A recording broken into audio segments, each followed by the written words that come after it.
Ever since the pandemic, a ton of us are spending long chunks of our day on Zoom, or Google Meet, or Teams, or Skype. Every time I have to say, "Oh, I'm sorry, I think your mic cut out there," I feel a little bit of my soul escape from my belly button. Though, as annoying as it is, video calls do keep me from having to wear pants and commute to the office. And they don't really affect my work all that much. So for me, it's a worthwhile trade. I'm not alone. 70% of people say that glitches in Zoom calls don't affect how they view the people they're interacting with. Except it turns out that's not actually true. A 2025 study suggests that these seemingly insignificant blips can have life-altering impacts. Glitches are whenever there's a temporary disruption in the audio or video of a video call. This could be because your internet can't meet the high demand required for video streaming, or because your computer is spending too much of its memory running other programs, or because of outdated software, or sometimes because of platform issues and outages. Whatever the reason, the result is your video and audio desyncing, freezing, dropped frames and phrases, or even straight up crashing. And it always manages to freeze and crash on the most unattractive face possible. One small survey found that folks experience glitches in about 30 to 50% of their video calls. Since they're so frequent and typically out of our control, it's no wonder we feel like we don't hold it against anyone. Just breathe in, breathe out, and let those glitches go. But as with so many things in psychology, how we feel and how we behave don't necessarily align. In 2025, researchers in the US published a study that looked at the effects of video call glitches on our perceptions of conversation partners. Basically, in various scenarios, do we judge people differently when glitches occur? So, for example, when participants watched an online webinar by a health coach talking about the benefits of using sunscreen, they understood the point the coach was making regardless of the glitches. But they trusted the speaker less if the video froze. And when the glitches happen, 16% fewer participants indicated that they would be interested in meeting the health coach in person and working with them one-on-one.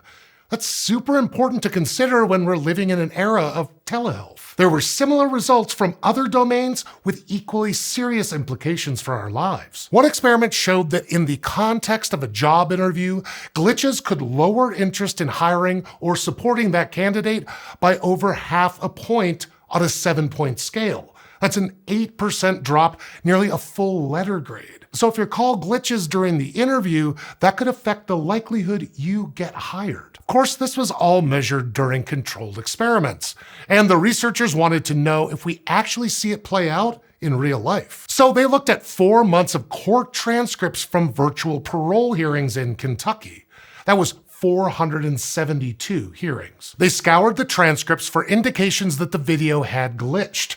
Phrases like, "we lost you for a minute," or "I think you glitched." Around 33% of calls had these glitches, which is about the same amount that people had self-reported in the first survey we mentioned. Anyway, they found that 60% of people were granted parole if their video hearing was smooth, whereas only 48% were granted parole if there had been a glitch. That's 12 points less likely to be granted parole just because your internet was bad. The researchers tested whether this result might be due to glitches making it harder to understand what your communication partner is talking about, or because disruptions are frustrating, or even because people blame the person experiencing the glitch. But none of that seemed to entirely account for what's going on. Before we tell you, we've got to run a quick ad. Thanks to boot.dev for supporting this SciShow video. At SciShow, we're all about learning, but not just learning in a way that isn't boring. And boot.dev is right there with us. Boot.dev is a totally not boring way to learn back-end web development from start to finish in Python, SQL, and Go. Just try being bored after completing quests, earning achievements, and winning boss fights to make it to the top of the global leaderboard.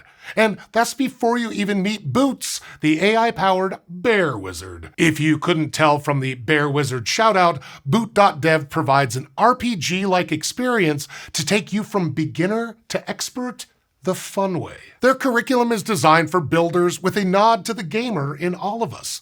So you get to build real projects and learn to code by doing what you'll actually do on the job. And if you ever get stuck, the boot.dev Discord community has tons of real humans to help you out. All content is free to read and watch, so there's no gatekeeping to development. And if you want interactive features like hands-on coding, AI assistance, progress tracking, and game mechanics, you just level up to the paid membership with a 30-day, no questions asked refund policy. You can get started with 25% off your entire first year by going to boot.dev, using the code SciShow, and choosing the annual plan.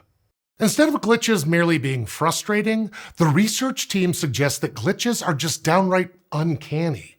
Freezes and stuttering movements and delayed speech don't occur in real-life conversation, so they make something seem just a bit off and leave us feeling unsettled and kind of creeped out. Essentially, glitches break the illusion that we're having a real personal interaction.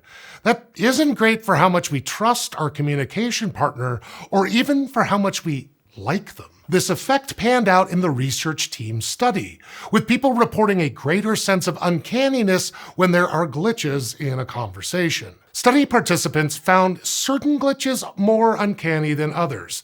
Sustained freezes and video distortions like pixelation were ranked as least disturbing, whereas echo, fleeting freezes, and sustained video loss were given the highest uncanniness scores.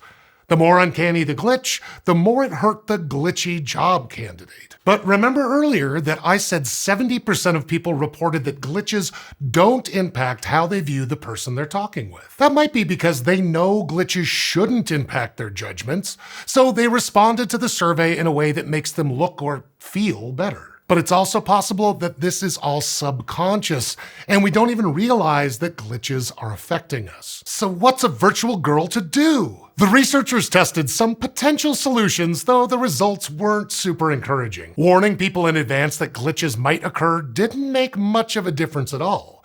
Acknowledging a glitch after it happened, saying something like, "Sorry for the glitch," or "I think I glitched there," actually made things worse. One avenue that did show promise is making a joke about the glitch, which the researchers think offsets the uncanniness factor by explicitly reminding your conversation partner that the glitch is harmless. It's worth continuing to study how to lessen this effect, and also to keep it in mind as policies, technologies, and video chat scenarios evolve. For example, some states have permanently moved their parole hearings to virtual courtrooms because it's cheaper and more secure than transporting incarcerated people to a physical courtroom. Those are real advantages, but it also means that people in jails and prisons with poorer internet connections and fewer resources are less likely to get parole than people in facilities with good Wi-Fi. And telehealth has been touted as a solution for people in low-income and rural areas who may be far from doctors' offices or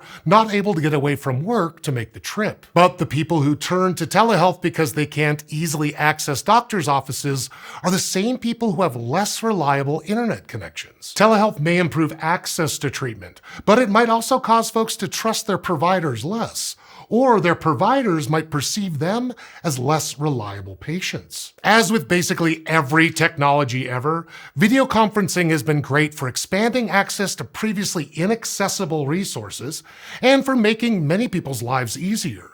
But it has also potentially widened gaps in our society that already existed. Moving forward, we need to ensure our technology glitches aren't leaving anyone lagging behind.